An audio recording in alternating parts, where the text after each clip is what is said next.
इक़्तिदार से grand debate में खुशामदीद। नाज़रीन, पूरे मुल्क में आम इंतखाबात का मार्का 8 फरवरी 2024 को होगा। ये इंतखाबात मुल्क के सियासी, समाजी और माशी मुस्तकबिल का फैसला करेंगे। ज़मीनी हक़ाइक़ ये बताते हैं कि रियासत के 3 सतून पार्लियामेंट, एग्जेक्टिव और जुडिशरी की कारकर्दगी पर एक बहुत बड़ा सवालिया निशान है। गुज़श्ता 5 साल में पार्लियामेंट रबर स्टैम्प और ऐवान सदर ऑर्डिनेंस फैक्ट्री का मंजर पेश करता रहा। गुज़श्ता पार्लियामेंट में अवामी मसाइल पर कम बात हुई और सियासी मफाद की खातिर इल्ज़ाम तराशी पर मबनी गुफ्तगू ज़्यादा सुनाई दी। अदालती निज़ाम इस मुल्क का भी सियासी तनाज़ात का शिकार हुआ।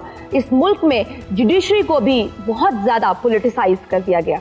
हकीकत ये है कि पाकिस्तान को दाखिली और खारजी सलामती से मुतालिक संगीन खतरात इस वक्त लाक हैं। Fake news, fifth generation warfare और इसके साथ साथ आज़ादी इजहार पर कदगद इस वक्त मुआशरे को खोखला कर रही है। इसके साथ आबादी में जो बहुत बड़ा इजाफा हो चुका है, 18वीं आईनी तरमीम और वसाइल की तकसीम पर विफाक और सूबों में इस वक्त एक खलीज पैदा हो चुकी है। मकामी हुकूमतों को बाख्तियार ना बनाने की वजह से हम देख रहे हैं कि बड़े बड़े शहरों में इस वक्त गवर्नेंस सिस्टम जो है वो फेल होता हुआ दिखाई दे रहा है। नए सूबे जो बनने थे लेकिन उस पर अभी तक कोई भी इत्तफाक़ राय नहीं हो सका, ये भी मसाइल की एक बहुत बड़ी वजह है। ऐसे में हम देख रहे हैं कि क्या इन तमाम सियासी जमातों को इन संगीन मसाइल का इदराक है या नहीं, और 2024 के इलेक्शन से पहले इन सियासी जमातों के पास अवाम के इन मसाइल के हल से मुतालिक क्या रोड मैप है। और सवाल तो ये भी अहम है कि पार्लियामेंट, जुडिशरी और एग्जीक्यूटिव के ज़वाल का जिम्मेदार कौन है। हमारे दाएं जाने मौजूद हैं पॉलिटिशियंस शुएब शाहीन साहब पीटीआई से। सर, हम आपको वेलकम बोलते हैं ग्रैंड डिबेट में। प्लीज क्लैपिंग के साथ उनको वेलकम कीजिए। थैंक यू जी। उनके साथ मौजूद हैं हाफिज हमदुल्ला JUIF से। सर, हम आपको भी खुश आमदीद कहते हैं। सेनेटर सहर कामरान पीपल्स पार्टी से हैं। Ma'am, welcome to grand debate. Tariq Fazal Chaudhry PMLN की नुमाइंदगी करेंगे। Sir, thank you very much. इस वक्त हमारे दाएं जाने मौजूद हैं आप सबके बहुत चहीते, हमारे भी चहीते हैं, हबीब अकरम साहब। उनके साथ तशरीफ फरमा है मारूफ सीनियर तजियाकार हसन अयूब साहब, और उनके साथ तशरीफ फरमा है समर अब्बास साहब। आज के इस ग्रैंड डिबेट में इलेक्शन एक्सपर्ट सरवर बारी साहब ने भी हमें ज्वाइन किया है। तो आज की इस ग्रैंड डिबेट का आगाज करते हैं मुस्लिम लीग नून से। तारिक फजल चौधरी साहब, सर ये बताइएगा, बड़ा मुख्तसर और मासूमाना सवाल है, अवाम आपको वोट क्यों दे? महंगाई आपके दौर में बढ़ी, बिजली की कीमतें आपके दौर में बढ़ी, मुआशी बदहाली आपके दौर में हुई, अवाम आपको वोट क्यों दे सके? बिस्मिल्लाहिर्रहमानिर्रहीम। सबसे पहले तो बहुत शुक्रिया आपका कि आज आपने अपनी इस ग्रैंड डिबेट का हमें हिस्सा बनाया, मदऊ किया। सवाल आपका मुख्तसर ज़रूर है लेकिन मासूमाना नहीं है, पहले तो मैं ये अर्ज़ कर दूं। दूसरी बात यह है कि इसका जवाब बहुत मुख्तसर है। वो ये है कि पाकिस्तान मुस्लिम लीग नून की जो आपने कहा कि आपके दौर में ये सारी बातें हुई, वो हमारा दौर, पहली बात तो एक्सक्लूसिव नहीं है। ये आप 16 माह की बात कर रहे हैं जिसमें हमारी एक कोalition गवर्नमेंट रही है। तो इसका ऑन अ लाइटर साइड तो जवाब ये है कि 16 माह की हुकूमत अगर 11 पार्टियों ने की है तो हमारे हिस्से में 1.5 महीना आता है, हम 1.5 महीने का हिसाब देंगे, 16 महीने का नहीं देंगे। 16 महीने का कौन देगा? 11 जमातें हैं ना, हर जमात 1.5 महीने का हिसाब देगी इलेक्शन में ना। जी जी, इमरान खान साहब की वैसे तो दादी गवर्नमेंट थी, आपकी भी दादी, तो वो तो उनसे आप जवाब मांगते हैं 3.5 साल का, आप अपने 1.5 महीना आपने डिवाइड कर लिया है। प्राइम मिनिस्टर आपकी पार्टी का जी, चले बढ़ा देंगे 2 महीने कर रहे हैं। ये बड़ी ज्यादती है, बिल्कुल। समर साहब ने थोड़ा मैथमेटिक्स और ठीक कर दी है। महंगाई आपकी तरफ से डबल हुई। अब आते हैं जी दूसरी बात पे कि असल जो हमारी कारकर्दगी है वो मियां मोहम्मद नवाज शरीफ साहब के 3 अदवार हैं जो बतौर प्राइम मिनिस्टर उन्होंने इस मुल्क की खिदमत की। और बिलखुसूस अगर चूँकि बहुत सारे नौजवान यहाँ पे बैठे हैं तो अगर इन्हें 3 अदवार का नहीं भी पता होगा तो जो आखिरी दौर है मियां नवाज शरीफ साहब का 2013 से लेकर 2017 तक का दौर, उसमें जिन कीमतों का आपने जिक्र किया, बिजली, गैस, डीजल, पेट्रोल, ये क्या थी? अशिया खुर्दनोश की कीमतें क्या थी और उसके बाद जब 2018 से ऑनवर्ड्स का 4 साल दौर है उसमें क्या रही, ये कंपैरिजन होगा इस इलेक्शन में।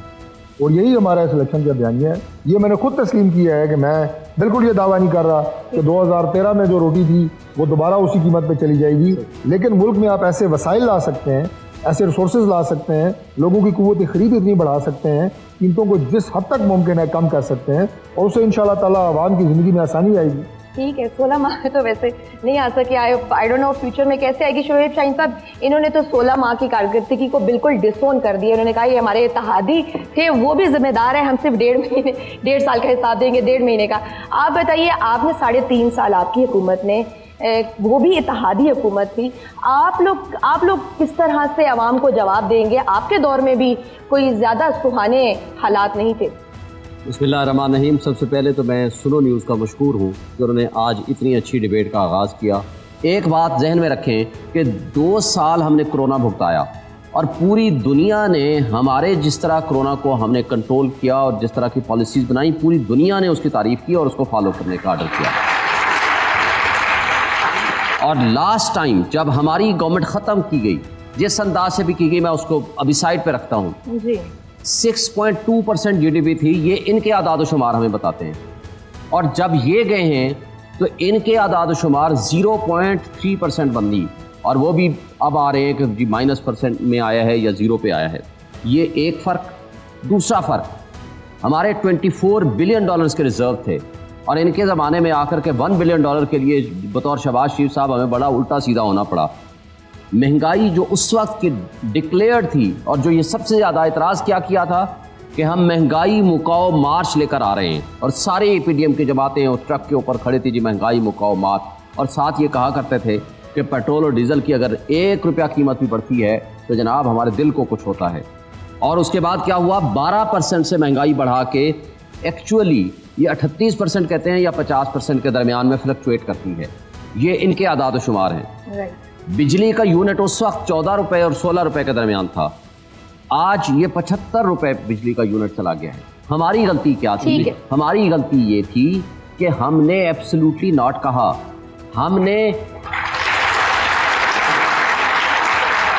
फॉरेन पॉलिसी से लेकर नीचे तक हमने इंडिपेंडेंस की बात की, हमने माफिया के खिलाफ हकीकी आज़ादी की बात की, हमने इदारों को कहा कि आप अपने हुदूद में रहें, लेकिन उसका नुकसान हमें यह हुआ कि हमें अपनी हुकूमत से हाथ धोना पड़ा। और आज जो दोस्त हमारे पे इल्ज़ाम लगाते हैं उनके लिए सिर्फ एक शेर, हम आह भी करते हैं तो हो जाते हैं बदनाम, वो कत्ल भी करते हैं तो चर्चा नहीं होता। ठीक है जी। हबीब अकरम साहब,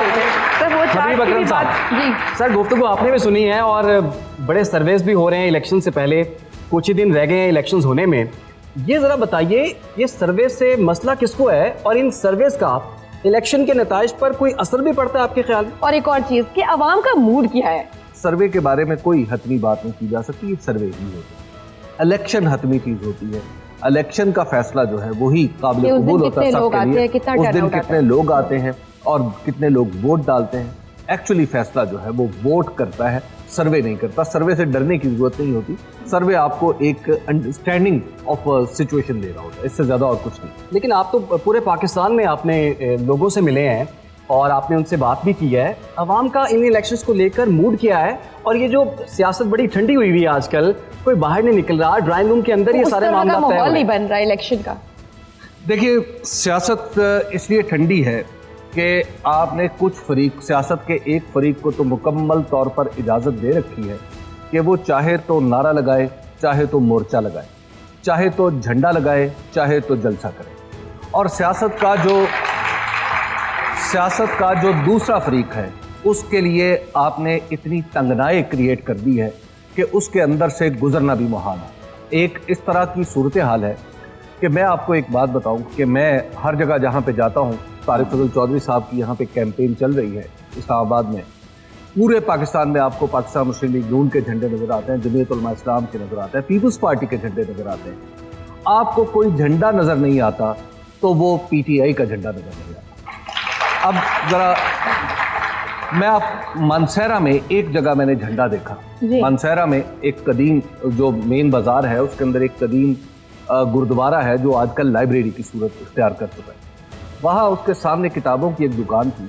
तो उसने झंडे मुख्तलिफ पार्टियों के लगाए हुए, लेकिन इस तरह लगे हुए कि जिस एंगल से मैंने देखा कि पहला झंडा पीटीआई का था, उसके साथ मुस्लिम लीग नून का था, अगर दूसरी तरफ से कोई देखता तो पहला झंडा पीपल्स पार्टी को होता। खैर, तो मैं उस दुकान में चला गया। मैंने सोचा कि मैं इस शेर मर्द से पूछूं कि तेरी ये जुर्रत और हिम्मत कैसे हुई कि तूने ये झंडा लगा लिया।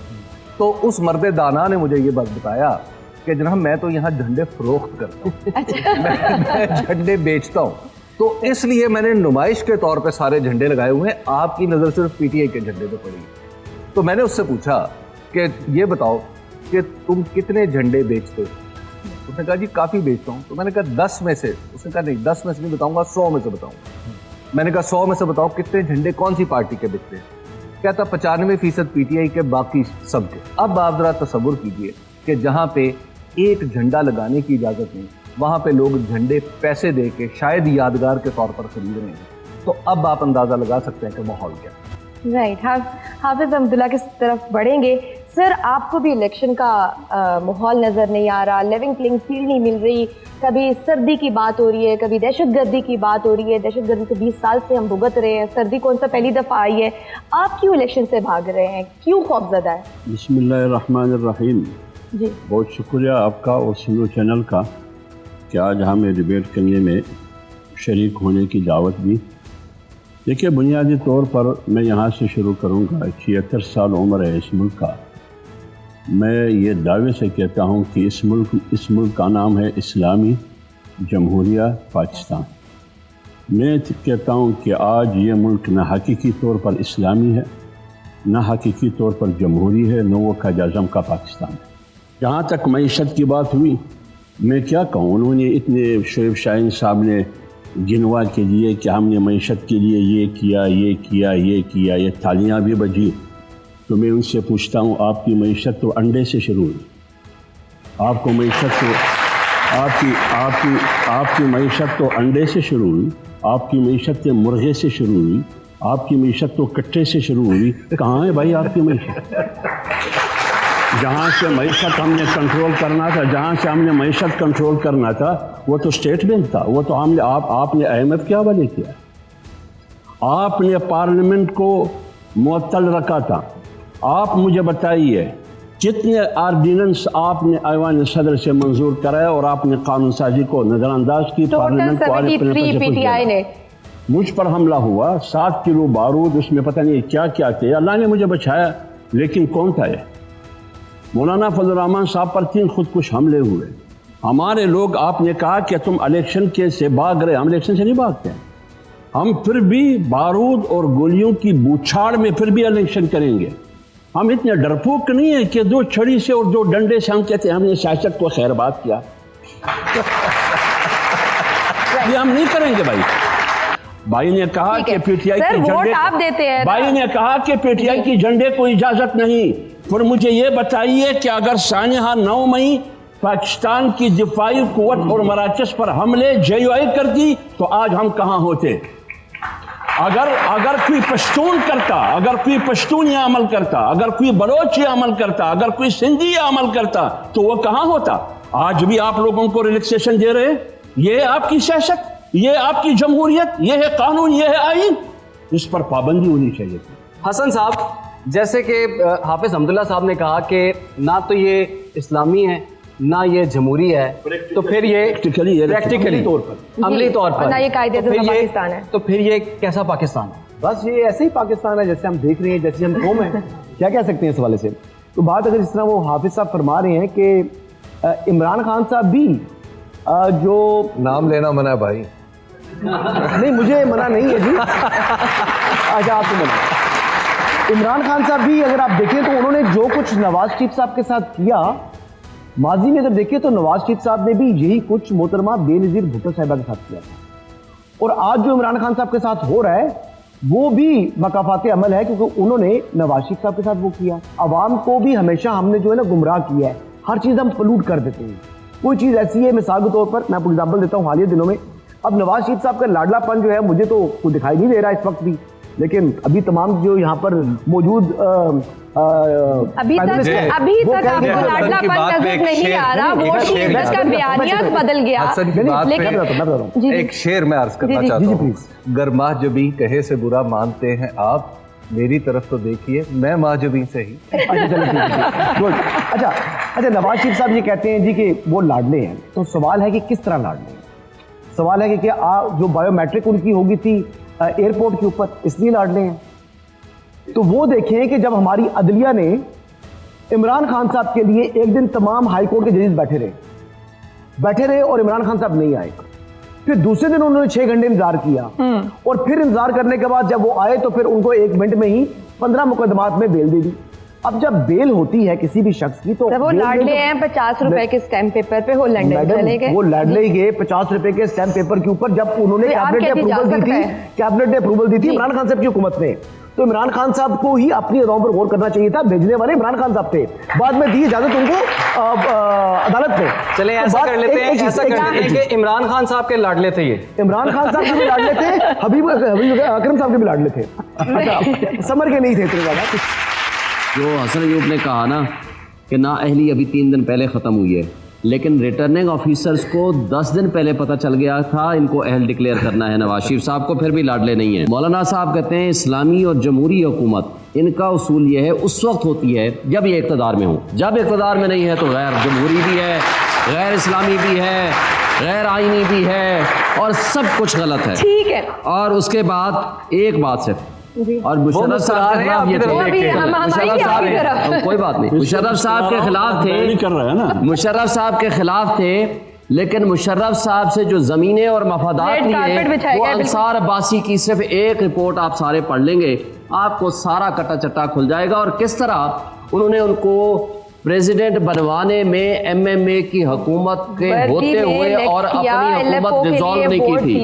और ये कहा गया कि पीटीआई कहाँ है, पीटीआई लोगों के दिलों में बसती है, आप लोगों के दिलों से कैसे निकालेंगे?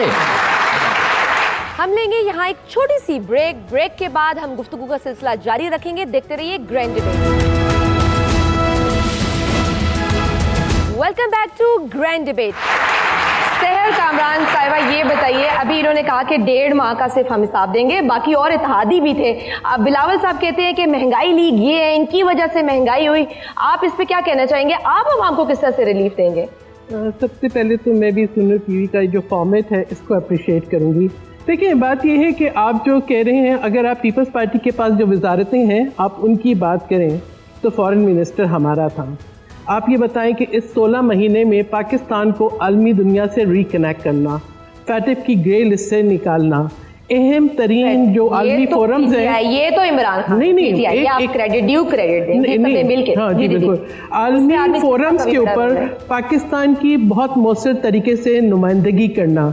तो आप ये देखें कि चाहे वो SCO की मीटिंग हो, चाहे वो यूनाइटेड नेशंस की हो, चाहे वो OIC की हो, वो तमाम फोरम्स जहाँ से पाकिस्तान कट चुका था, तो सबको रिकनेक्ट करना और एक बहुत अच्छे तरीके से।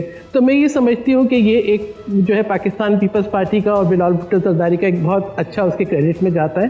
सिंध के अंदर जो एक सोचे समझे मंसूबे के तहत देही और शहरी इलाकों की तकसीम की कोशिश की गई और ऐसे हालात पैदा किए गए। तो अगर आप ये कहते हैं तो मैं कहूँगी कि जिस सिंध के अंदर इस वक्त बेहतरीन हेल्थ केयर सिस्टम है, क्योंकि आपने थर की बात की, तो आप ये बताएं कि थर का कोयला बिजली पैदा करके नेशनल ग्रिड में दे रहे हैं। थर की ख़वातीन इंजीनियर भी हैं और डंपर ट्रक ड्राइवर भी हैं।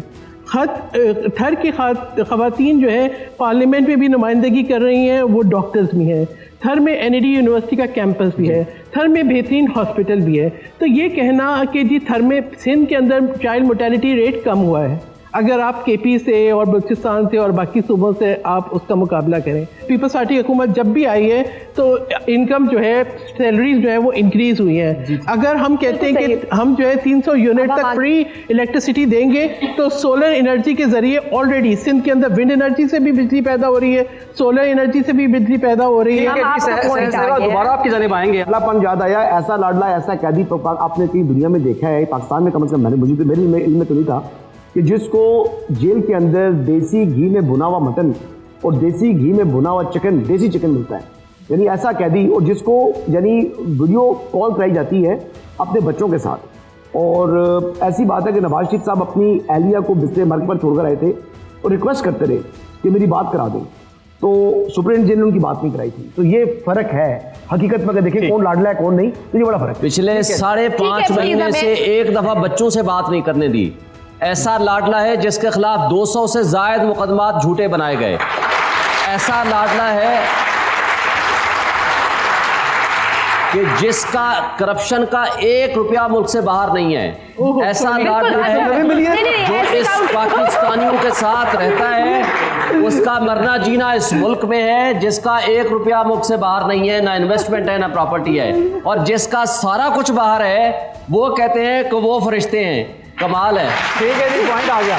समर भाई, आपने गुफ्तगू तमाम पैनलिस्ट की सुनी है, ये तो बड़ी प्यारी प्यारी बातें कर रहे हैं। ये पिछले 5 साल में हो क्या गया फिर पाकिस्तान के साथ? जो डिबेट शुरू हुई थी, जो अभी चल रही है ऑनगोइंग, वो लाडले की चल रही है कि लाडला कौन है, लाडला कौन नहीं है। तो मेरी बात भी की हसन नजीब साहब ने कि इनका लाडला इमरान खान है या नहीं है। तो मेरा लाडला जो है वो जिसके साथ रियासती जबर हो रहा हो, उसके साथ कुछ ज़्यादती हो रही हो, मेरा लाडला वो होता है। आज से अगर 4-5 साल पहले अगर मुस्तक़बिल नून के साथ कुछ लीगली चीज़ें थी, लेकिन लीगली से हट के भी कुछ चीज़ें जिस तरह से हो रही थी, रियासती जबर उनके साथ हो रहा था, उनके कैंडिडेट्स को इलेक्शन से विड्रॉ करवाया जा रहा था, उस वक़्त वो मेरे लाडले थे। आज अगर तहरीक इंसाफ के साथ ज़्यादती हो रही है, उन्हें लेवल प्लेइंग फील्ड नहीं मिल रही, उनके कैंडिडेट से नॉमिनेशन पेपर छीने जा रहे हैं, उनको झंडा लगाने की इजाज़त नहीं है, उन्हें जलसा करने की इजाज़त नहीं है, उन्हें अपनी कैंपेन करने की इजाज़त नहीं है, अपनी बात करने की इजाज़त नहीं है, आज उनके भी कैंडिडेट विड्रॉ होना शुरू हो गए हैं रियासती जबर के वजह से, तो आज वो मेरे लाडले हैं। तो लाडला हमेशा कोई नहीं होता। और दूसरी चीज़ जो है, जो बात हो रही थी 5 साल में क्या हो गया, ये 5 साल की बात नहीं है, ये एक लंबी एक ये तसलसल है। और इसमें सबसे ज़्यादा जो मैं कहूँगा कि कसूरवार भी हमारी सियासी जमातें खुद हैं, क्योंकि आज से 5 साल पहले अगर नून लीग के साथ ये सब कुछ हो रहा था जो आज तहरीक इंसाफ के साथ हो रहा है, जब उन्हें मार पड़ रही थी तो तहरीक इंसाफ करते और मारो, 2 और मारो इसको। आज अगर वो सब कुछ तहरीक इंसाफ के साथ हो रहा है तो उस वक्त मार खाने वाली नून लीग जो है, आज उसे स्टैंड ले लेना चाहिए था। भाई ये सिलसिला रुकना चाहिए, ये कहीं जाके सिलसिला रुकना चाहिए। आज नून लीग वाले करें जी 2 नहीं 4 और मारो इसको। तो ये नहीं होना चाहिए कि गिराओ ऐसे और गिराओ, क्योंकि जब भी कोई सियासी जमात वो जब बेनिफिशरी नहीं होती सिस्टम से, तो वो इनकलाबी बन जाती है कि भाई हमारे साथ सब कुछ बुरा हो रहा है। और मैं आपको ये भी कह रहा हूँ कि आज जो सब कुछ हो रहा है PTI के साथ, नून लीग के लिए कह रही है और मारो, इनके साथ और ज़्यादा जो है रियासती जबर ज़्यादा होना चाहिए। मैं आपको ये भी कह रहा हूँ, आज से 5 साल बाद अगर तहरीक इंसाफ की जगह पे नून लीग खड़ी हुई तो यही तहरीक इंसाफ वाले कह रहे होंगे यार इन्हें और मारो, 4 जूते में नहीं, इन्हें 6 और मारो लेकर। तो ये जो बेनिफिशरी बन रहा होता है वो दूसरे के बारे में फिर यही वो भूल जाता है कि मेरे साथ 5 साल पहले क्या हुआ था। तो जिसके साथ हो रहा होता है ये सब कुछ, वो उस वक्त उससे सब कुछ बुरा लग रहा होता है। जब किसी दूसरे के साथ हो रहा था तो वो इसे बड़ा सपोर्ट कर रहा होता है। यही नून लीग है ना जिसने 5 साल पहले कहा था कि वोट को इज्जत दो। आज उसी वोट को क्या इज्जत मिल रही है पाकिस्तान के अंदर? कोई एक बंदा कहते वोट को इज्जत मिल रही है पाकिस्तान के अंदर, आज वोट को इज्जत नहीं मिल रही, लेकिन वो आपको कहीं लगता हुआ नजर आ रहा है। सेनेट के इलेक्शंस क्योंकि वो अपने वोट की इज्जत की बात हो रही थी, इसलिए वो वोट की इज्जत दो का नारा था। आज उनकी अपने वोट को इज्जत मिल रही है, तहरीक इंसाफ के वोट को इज्जत नहीं मिल रही, एक आम आदमी के वोट को इज्जत नहीं मिल रही, तो आज वो नारा जो है वो खत्म हो गया। तो ये क्या माजरा है कि सियासतदान बीमार होते साथ कैद होते साथ ही चंद महीनों में, चंद हफ्तों में अस्पताल पहुंच जाता है। इमरान खान मैंने देखा बीमार नहीं हुए 5-6 महीने कैद काट रहा है, बीमार नहीं हो। आपको लगता है कि 70 के इंतखाबात से भी ज्यादा मुतनाज़ है ये? देखिए मैं तो बात शुरू करना चाहूँगा, पाकिस्तान दुनिया के उन 10 ममालिक में है जिसका वोटर्स टर्न आउट लोएस्ट है इन द वर्ल्ड। जी क्यों? क्योंकि 204 ख़ानदानों का हमारी, जिसको हम इशराफिया कहते हैं, उसका कब्जा है हमारी असम्बलियों के ऊपर। अभी पाइड एक यूनिवर्सिटी है, उसने स्टडी की थी, 33 ख़ानदान हमारे कॉरपोरेट वर्ल्ड पर काबिज हैं। सिंध में जो लिटरेसी रेट है 2% गिर गया है। पंजाब के अंदर 1.5% लिटरेसी रेट पिछले 7 सालों में गिरा है, बड़ा नहीं। स्टंटिंग जो है, जो सिंध में 44% बच्चे स्कूल से बाहर हैं, बाकी मुल्क में 42%। एलीट कैप्चर है पाकिस्तान में। UNDP का हर जाने वाला जो सरबराह है, IMF है, वर्ल्ड बैंक है, दुनिया के पाकिस्तान के जो एक्सपर्ट्स हैं वो कहते हैं Pakistan is being captured by elite. और वो एलीट कितनी है? वो 200-400 से ज्यादा निगराने हैं पार्टियों के ऊपर। अभी मैं एक पार्टी को अगर निकालूं, एक पार्टी के खानदान के 14 सीटों पर रिश्तेदार नॉमिनेट है। जो रूलिंग एलीट है हमारी, जिसमें पॉलिटिशियंस भी हैं, जिसमें हमारी अदलिया भी है, जिसमें हमारी ब्यूरोक्रेसी भी है, ये सब अगर मिला के हम देखें तो पाकिस्तान की जो डेवलपमेंट है उसको जो रुकावट आ रही है, तो ये elite is mainly responsible. UN के आदाद-ओ-शुमार के मुताबिक 12 लाख पढ़े लिखे लोग पाकिस्तान छोड़ के चले गए, बिल्कुल, क्योंकि people don't see any hope. अब बात आ गई है कि क्या किया जाए, हु इज रिस्पॉन्सिबल।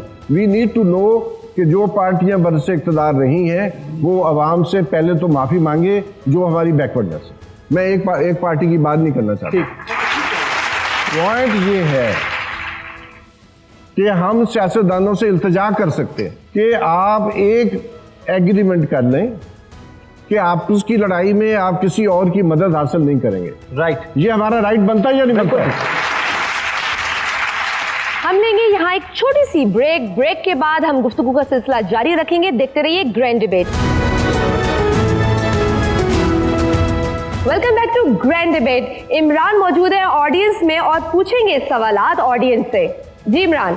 जी बहुत शुक्रिया आपका शजिया, और यहाँ पर काफ़ी चार्ज किस्म की ऑडियंस मौजूद है और सवालात करने के लिए इस वक्त बेताब है, क्योंकि इनको मौका कम ही मिलता है, सुनने का ज़्यादा मौका मिलता है। तो आज सुनो न्यूज़ ने ग्रैंड डिबेट में इन सब लोगों को मौका दिया है कि वो अपने तल्ख सवाल भी कर सकते हैं और बड़े मासूमाना सवाल भी कर सकते हैं। तो पहला सवाल हम लेते हैं। जी आपका नाम और आपका सवाल किससे है?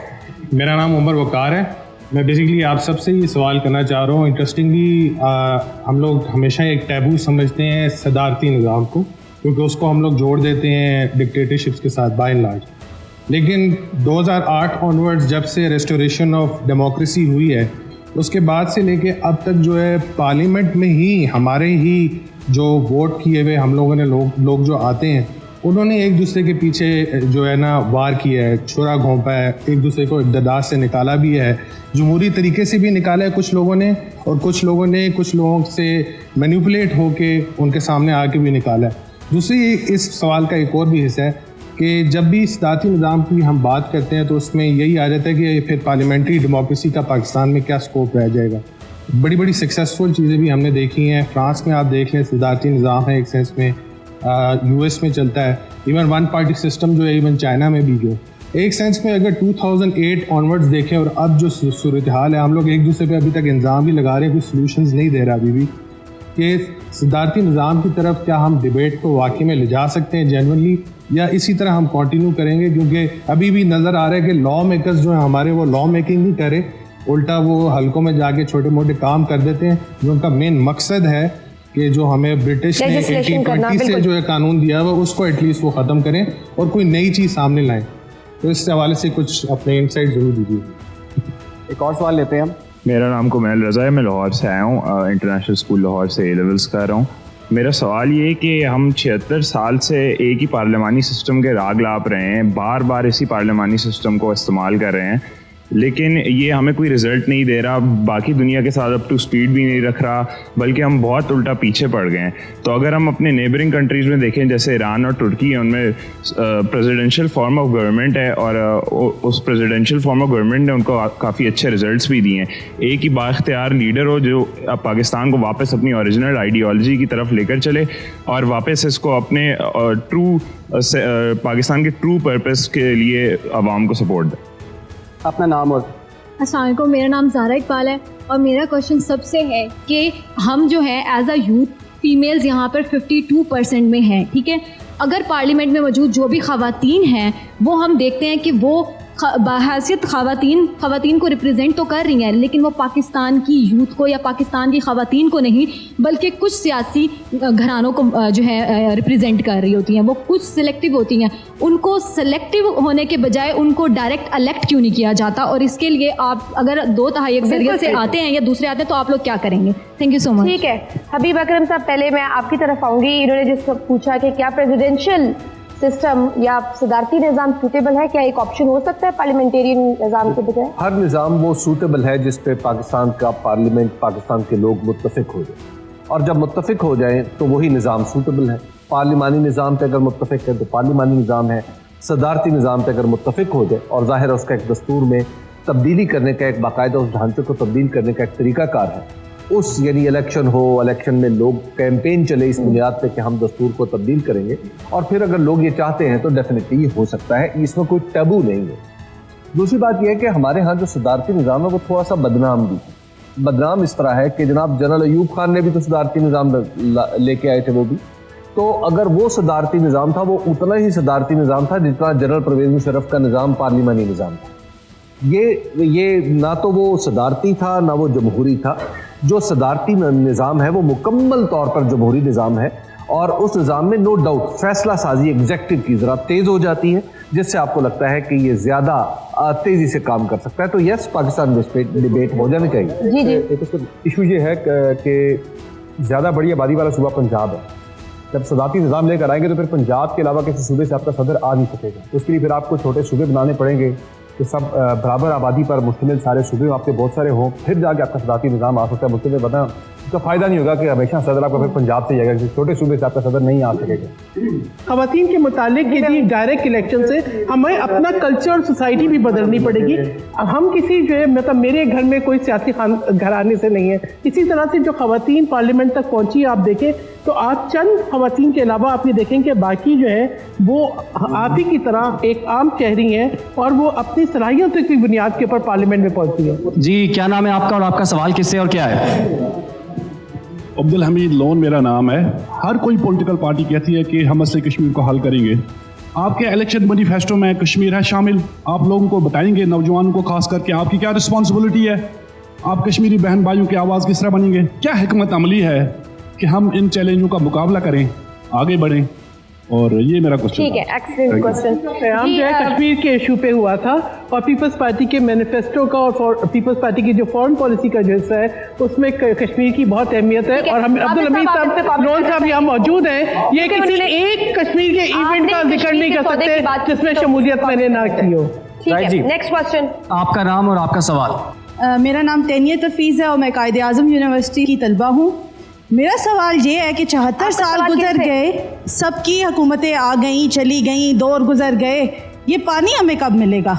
और अगर पानी मिल भी रहा है किसी को तो साफ़ पानी कब मिलेगा? मैं पाकिस्तान की टॉप यूनिवर्सिटी में बैठी हूँ, कहने को टॉप है, वर्ल्ड रैंकिंग है, एशिया में टॉप, पाकिस्तान में टॉप, पीने को पानी नहीं है, साफ़ पानी नहीं है। कैपिटल में हूँ, टॉप यूनिवर्सिटी में हूँ, पानी नहीं है। आपके टेबल्स के नीचे तो मिनरल वाटर पड़ी है, आपके घरों में फिल्टर्स लगे हुए हैं, पाकिस्तान की टॉप यूनिवर्सिटी में भी फिल्टर नहीं है भाई। जी तारिक फजल चौधरी साहब, आप रिस्पॉन्ड करना चाहेंगे? क्योंकि इनका ताल्लुक आज़म यूनिवर्सिटी से है और उन्होंने स्पेसिफिक सवाल पूछा है। वैसे तो आपने बिल्कुल सही कहा कि ये मसला सिर्फ किसी एक इदारे का या किसी एक शहर का या किसी एक सूबे का नहीं है, लेकिन इस्लामाबाद की बात हो रही है तो इस्लामाबाद में इस वक्त जो वाटर सप्लाई है वो सिवली डैम से आ रही है। रावल डैम की जितनी वाटर सप्लाई है वो सारी रावलपिंडी के लिए, वो पंजाब का हिस्सा है, इस्लाम का एक हिस्सा नहीं है। हमने अपने पिछले साबका अदवार में गाजी बरोथा डैम से पानी के लिए एक बाकायदा मनसूबा जिसको सारी PCN वगैरह अप्रूव्ड है वो इस्लामाबाद के लिए अप्रूव किया है। लंबा प्रोजेक्ट है, बड़ा प्रोजेक्ट है, तकरीबन 50-60 अरब का प्रोजेक्ट है। उसके अलावा इस्लामाबाद का पानी का मसला हल नहीं होगा। अब इस्लामाबाद में हमारे सिमली डैम की सप्लाई है, प्लस उसके बाद ट्यूबवेल्स लगे हुए हैं, प्राइवेटली लोकल गवर्नमेंट के इदारे बंदोबस्त कर रहे हैं। मसला ये बिल्कुल जेन्युइन है आपका, और मैं आपकी इस बात की तारीफ करता हूँ कि हमारे बहुत सारे ऐसे इशूज़ हैं जैसे सॉलिड वेस्ट मैनेजमेंट है, जैसे हमारी इंफ्रास्ट्रक्चर है, ये सारी वो चीज़ें हैं जिनके ऊपर काम करने की ज़रूरत है। Next question please. आपका नाम और आपका सवाल। This is Daud Awan from arid agriculture university Rawalpindi. मैं जो इलेक्शन का सिनेरियो चल रहा है मुल्क में उसके हवाले से एक शेयर पढ़ूंगा, अगर आप सबको समझ आ जाए तो कोई भी आप रिस्पॉन्ड कर दे उसमें। अगर यहाँ पे तुम्हारा ही हुक्म चलना है, अगर यहाँ पे तुम्हारा ही हुक्म चलना है तो फिर ये राय शुमारी समझ से बाहर है।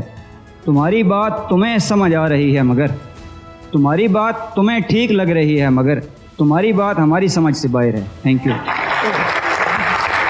मेरा ख्याल है किसी ठीक है, नेक्स्ट क्वेश्चन। मेरा नाम साइमा वान है और मैं इकरा यूनिवर्सिटी चक शहजाद से हूँ। मेरा सवाल ये है कि जिस पाकिस्तान में हम लोग ओपनली बोल नहीं सकते, हम अपनी आवाज़ बुलंद नहीं कर सकते, उस पाकिस्तान की यूथ का फ्यूचर क्या होगा। ओपन वर्ड्स में ही कहना चाहूँगी कि मैं पाकिस्तान की अगर स्पेसिफिकली पॉलिटिकल फील्ड को देखूँ, सियासत को देखूँ, तो मैं टोटली डिसअपॉइंट हूँ, क्योंकि मुझे ये सियासत नहीं जंग का मैदान लगता है। जी अभी बकरम साहब और आप और जो भी कुछ ब्लेम तो जाता है सियासतदानों के ऊपर भी।